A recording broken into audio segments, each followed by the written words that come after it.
Now, the question then needs to be answered, why is this view so popular? Well, one of the reasons that the statement, a woman trapped in a man's body, makes sense to so many people in so quick amount of time. There obviously had to be some intellectual infrastructure that preceded this movement. In other words, ideas began to create to be norms in society. And so there were several norms already in society that allowed this ideology to catch fire so quick. And so this is where the self is called the buffered self. And this is what Charles Taylor said. Now, what is exactly the buffered self? This is where the self is self-defined and shaped from within to the exclusion of external roles and ties. Let me give you an example.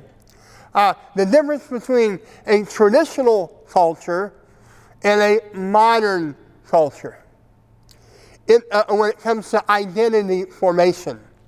In a traditional culture, your identity is assigned to you. It's given to you.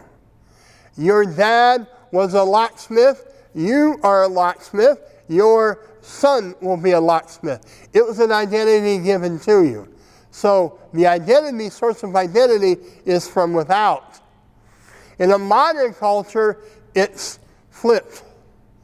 It says that identity formation is from within.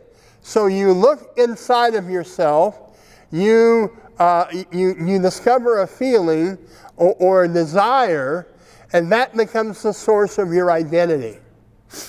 And that's what we see here.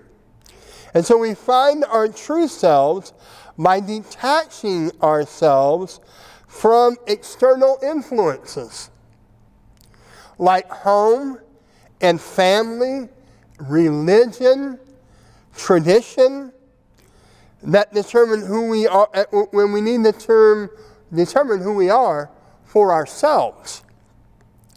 For people, they want to maintain that religion is part of the detachment process, or at least what the divinely orchestrated books like the Bible and the Quran and the historical teachings that's been taught. One must detach from that so they can express themselves as they truly are, which is rooted in a feeling. The reason that evangelicals and Muslims balk at the idea of gender fluidity is that they believe the Bible and the Quran teach a binary view of gender. Now, the New York Times columnist David Brooks captures the mood well when he says, contemporary culture seeks to follow their passion, to trust their feelings, to reflect and find their purpose in life in order to figure out how to lead their life, because their most important answers are deep inside themselves.